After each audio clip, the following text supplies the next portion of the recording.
Buen día, buen jueves, Marcelo. Buen día a ambos, Daniel, y a toda la audiencia. Bueno, te agradecemos como siempre por tu atención y tu tiempo, Marcelo. La bomba política tal vez de la tapa de los diarios. El gobierno empieza a pedir, por lo menos en la Cámara de Diputados, el interbloque Cambia San Juan, empieza a solicitar pedidos de informe con respecto a los gastos y al uso, y mal uso y abuso de fondos públicos de la gestión uñaquista. ¿Tu punto de vista, Marcelo? Bueno, tengo entendido que es un pedido de informe del bloque unipersonal de la Libertad Avanza. No. ¿O es del Cambia San Juan justicialista? No, Cambia San Juan, Marcelo. Cambia San Juan y de... Perdón, porque no estoy anoticiado de ese tema. Bien, te ponemos al día. San Juan, póngame en autos, dirían los abogados. Bueno, te ponemos al día. El interbloque Cambia San Juan ha pedido, solicita al Ejecutivo, es decir, obviamente, entre ellos también debe ser instituciones como el Tribunal de Cuentas, sobre el uso de fondos públicos de la gestión uñaquista entre los años 2020-2023, Marcelo. Bueno, me parece muy bien, a pesar del tiempo que se han tomado para reflexionar y hacer este pedido de informe, es correcto, porque la sociedad no solamente votó a la oposición en julio del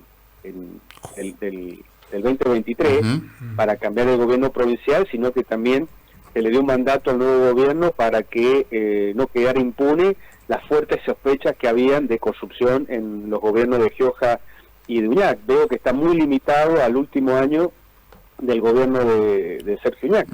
Pero sí. bueno, son 2 años nada más.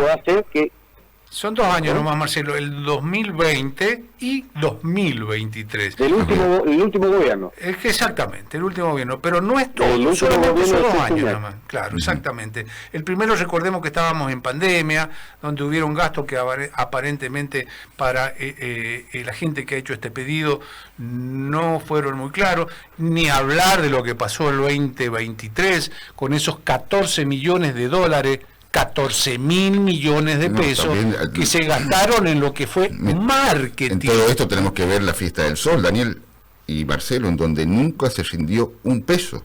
Entre otras cosas. Tampoco este gobierno lo ha hecho en su primera Fiesta del Sol del año pasado. Dijo que lo iba a hacer y a la fecha no lo ha hecho. Bueno, es auspicioso este pedido de informe.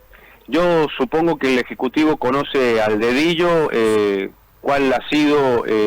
la transparencia de la ejecución presupuestaria entre el 2020 y el 2023, es decir, el segundo mandato de Sergio Uñac. Puede ser que esto no sea una puesta en escena ante tal vez algún pipolloteo que pueda haber en la legislatura entre oficialismo y oposición, o un acting en relación a las elecciones que se vienen en octubre en la provincia de San Juan. Que esto sea parte del cumplimiento del mandato que Cambia San Juan recibió en las urnas, de no solamente conferirle o confiarle el poder, sino también no dejar pasar las irregularidades que pudieran haber existido durante el mandato, bueno, de los 2 anteriores gobernadores, limitado ahora al segundo mandato de Sergio Uñac. Veremos cuál es el resultado de este pedido de informe. Este pedido de informe, Marcelo, ha sido firmado por 12 diputados oficialistas, María Rosa Lescano, Alejandro Leonardo, Alejandro Leonardo. El interbloque, son los 12 que tiene. Sí, los 12 que tiene. Me llama la atención que los bloquistas no firmen, ¿no? Bueno, ellos han sido parte del gobierno de Sergio claro. y de José Luis Gioja. Cómplices del gobierno. Sería más o menos como escupir en su propia cara. Sí. Bueno, y de ahora... el bloquismo está como el PRO a nivel nacional, resignado a recibir las migajas. Vivir, claro, dentro del oficialismo, y no le importa si son bien o maltratados.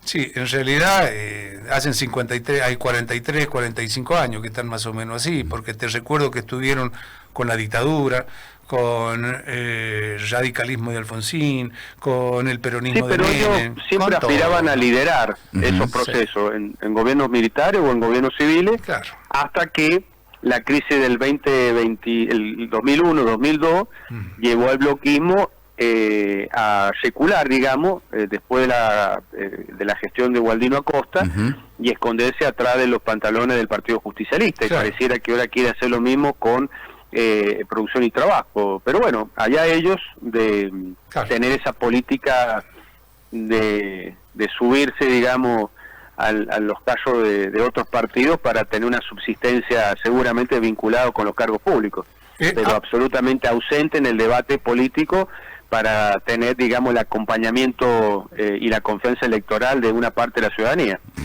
Me llama ahora otra atención, ¿no?, que tiene que ver con, supongamos de que se encuentren en este pedido de informe que ha hecho justamente estos 12 diputados que responden al gobernador de la provincia, y se encuentren algunas irregularidades y tengan que ir a la justicia.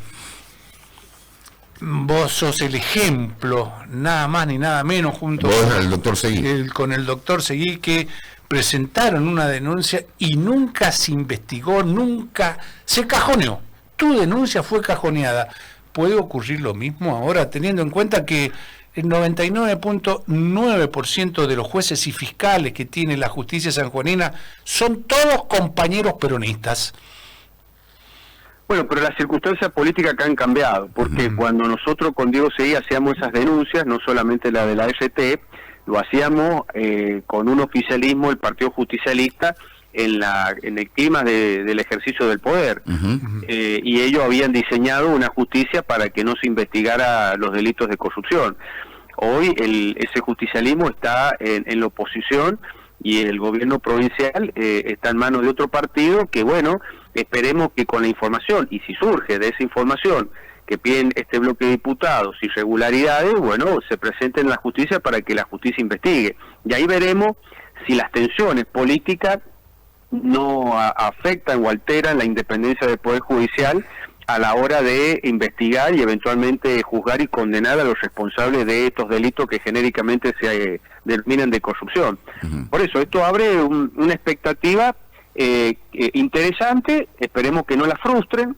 Yo no puedo olvidar nunca que cuando Debido cayó preso y Gioja no lo defendió, era presidente del PJ Nacional, Gioja, escribió una carta desde la cárcel Julio Debido, y fue muy duro con José Luis Gioja, y de una manera amenazante él recordó que si se investigan las obras que la Nación financió en la provincia de San Juan, se destaparía la joya de la corrupción giojista. Y eso generó un escándalo tan grande. Eso fue durante el primer gobierno de Sergio Uñac, donde Sergio Uñac trataba por todos los medios poner fin a la carrera política de Gioja para quedarse con todo el PJ y con todo el poder, cosa que no logró nunca, ya sabe por qué. Pero ahí Uñac en la Cámara de Diputados habilitó la constitución de una comisión investigadora que se dividió en dos salas, una oficialista y otra opositora, para investigar esto que decía Debido.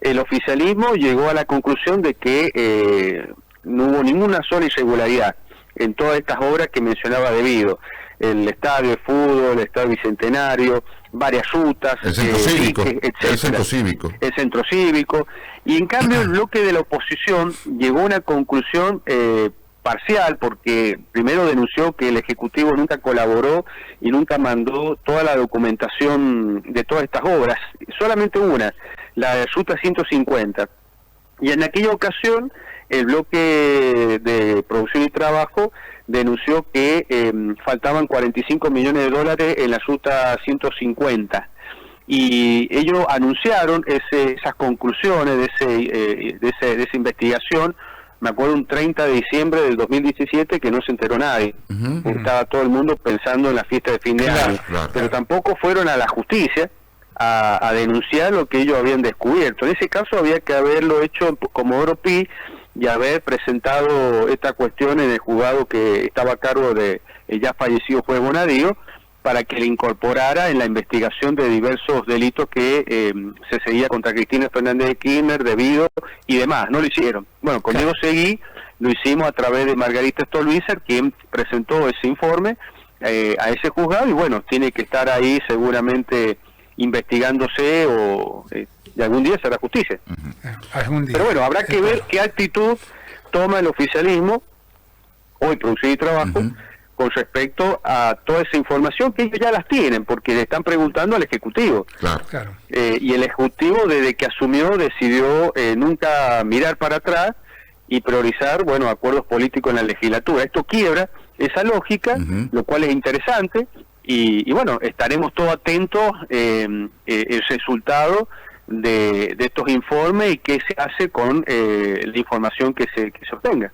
Bien, ¿te sorprende, perdón, Dani, te sorprende que sea en año electoral? Que se haga. A mí me hubiese gustado que se hubiese hecho apenas se asumió y apenas se empezaba a tomar conciencia y conocimiento de lo que fue la gestión anterior. Pero bueno, se han animado. Esto es importante porque históricamente en 20 años Producción y Trabajo no se ha caracterizado por la valentía de combatir a la corrupción. Esperemos que esto sea un cambio también de conducta política de este espacio político. Sí, una duda, ¿no? Y tal vez vos como abogado y viejo político de la provincia de San Juan, esto de viejo por la cantidad de tiempo que lleva en la política, no por tu edad, pero... No, está claro. El Tribunal de Cuentas ya firmó todas las cuentitas de, por lo menos el último año del señor Uñat, que están todas ordenadas. Evidentemente esos 14 millones de dólares en marketing también están ordenadas para el Tribunal de Cuentas. ¿Puede haber algún tipo de denuncia si se encuentran irregularidades contra el Tribunal de Cuentas? Bueno, entiendo que las cuentas que todavía no han sido aprobadas han sido las del año 2023. Entiendo. Eso habría que averiguar qué ha pasado con el último ejercicio presupuestario de Uñac y de los que fueron intendentes y estuvieron a cargo de algún órgano público sometido al control del Tribunal de Cuentas. Algunas noticias, bueno, se han tenido de algunos cargos, de algunos reparos, que se han hecho algunas cuentas muy específicas. Pero bueno, la aprobación de las cuentas de los años anteriores por parte del tribunal determina la legalidad del gasto. Para demostrar que eso es falso, también habría que demostrar que el Tribunal de Cuentas no hizo su trabajo, en todo caso encubrió con una pátina de legalidad y legitimidad ejecuciones presupuestarias que después, bueno, resulta que no son respaldadas con esto que pueda llegar a informar el Ejecutivo. También puede ser que el Ejecutivo, no sé, esperemos que no creo que este pedido de informe se haga para que el Ejecutivo diga que todo lo que se pregunta ha sido correctamente ejecutado. Claro. Porque esto es mover el avispero. Sí, totalmente. Creo que acá tiene que haber un trasfondo político entre dos espacios que han venido entendiéndose muy bien en la legislatura. El último ejemplo, cuando un diputado justicialista presenta un proyecto de declaración para repudiar las políticas nacionales con respecto a las personas con discapacidad, que terminaron empatando en la votación 16-16 porque dos diputados justicialistas se pararon profesos para no votar. Claro. Y desempató el presidente provisorio, el diputado Cornejo, rechazando la declaración.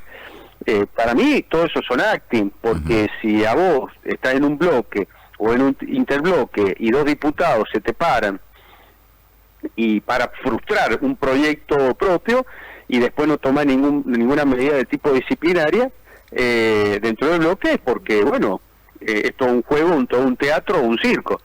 Esperemos que esto no sea un circo, porque hay que entender las razones de por qué la gente puso fin a un sistema político en el 2023 y que, bueno, Milei lo capturó con una palabra que la casta. Entonces, bueno, en San Juan lamentablemente los cambios políticos llegan muy tarde. Juntos por el Cambio debió haber llegado el gobierno en San Juan en el 2015 para evitar, bueno, que las dos gestiones de Uñac no hicieran el desastre que hicieron desde muchos puntos de vista.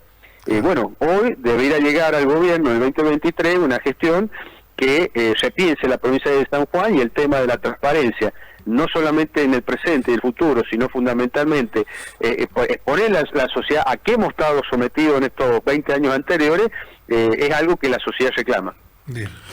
Marcelo, te llevo al plano, voy a abusar un poquito más de tu tiempo, te llevo al plano nacional, pero netamente al tema penal económico. Esta pseudo blanqueo, esta flexibilización para esta ley, este decreto colchón, como le quieren llamar, porque no es una ley. Yo salvo la ilegalidad. A ver, no sé, pero por lo menos va a contramano de los acuerdos internacionales contra lavado, como por ejemplo los del Gafi. Bueno, vos decís bien de este pseudo lavado, porque lo que se sabe es que el gobierno no ha derogado leyes relativas al control y prevención del lavado de activos, pero sí le dice a las agencias que deben controlar, tanto estatales como aquellas personas que por delegación pública, como los escribanos, como los abogados, como algunos comercios, y algunas actividades como venta de auto, de casa, que miren para otro lado cuando se tratan de montos inferiores a 50 o 100 millones de pesos. Pero las normas no están derogadas, por lo tanto, el que haga una manifestación en dólares no declarados, es decir, que están en el colchón y que son negros, y el día de mañana este gobierno u otro decide preguntarle de dónde sacó la plata, dónde sacó esos dólares, bueno, va a estar complicado desde el punto de vista judicial, porque habrá violado normas. Claro. Entonces, esto es muy complicado y es sumamente repudiable, porque tenemos un presidente y un ministro de Economía y un ministro de Regulación que le dice a la gente, mirá, gastá, sacá los dólares que tenés guardados, gastalo, y yo me voy a hacer el otario, y no te voy a aplicar las leyes antilavado y penales económicas. Me da la impresión de que nadie va a sacar un dólar en estas condiciones. Por efectivamente, eso, el decreto es puro biribiri. Es puro biribiri el decreto, a ver, ¿no? Claro, es voluntarismo. Claro. Se incita a la gente a que viole la ley con un pacto de impunidad recíproca, diciendo, vos gastás y yo me voy a hacer el tonto y no te voy a controlar. Esto a juzgar. Esto de alguna forma se modificaría si se modifica la ley penal tributaria. Bueno, ahí está el tema, porque el gobierno nacional, por ejemplo, ayer o antes de ayer, ha tenido una reunión con los gobernadores, excluyendo, y esto es grave ya en otro sentido político, ¿no? Excluyendo, no invitando a esa reunión tal vez a los dos gobernadores más importantes del país, que es el de la ciudad de Buenos Aires y el de la provincia de Buenos Aires, sí, claro, para que ellos se acompañen legislativamente las reformas que se van a presentar, para que la gente que exteriorice ese dinero negro no reciba penalidades.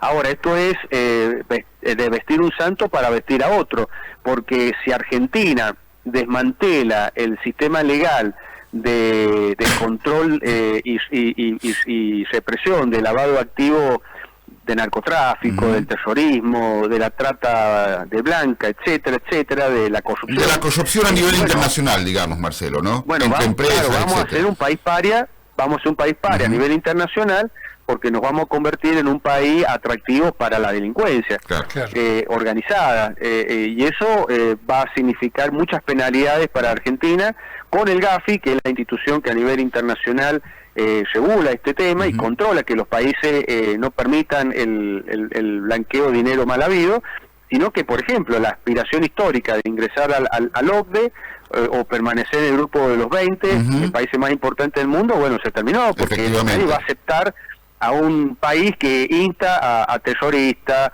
a narcotraficantes, a corruptos internacionales, a que vengan a invertir al país para blanquear esa guita. Te agrego más, el Fondo Monetario dijo, muchacho, dio a entender su vocera, hay que cumplir los acuerdos firmados, es decir, estos acuerdos se empezaron, a ver, el Gafi, no sé si tenías el conocimiento, había observado a la Argentina durante todo el kirchnerismo sobre todo, y Mauricio Macri firma, diferentes tratados o acuerdos de compromiso en todo esto de, bueno, luchar contra el lavado de activos, etcétera. El Fondo Monetario dio a entender como que, muchachos, lo que están haciendo en cualquier momento pasa a ser ilegal, es decir, y, muchachos, si no son prolijos, no va a haber un acuerdo más, no solamente con este organismo multilateral de crédito, ¿no, Marcelo?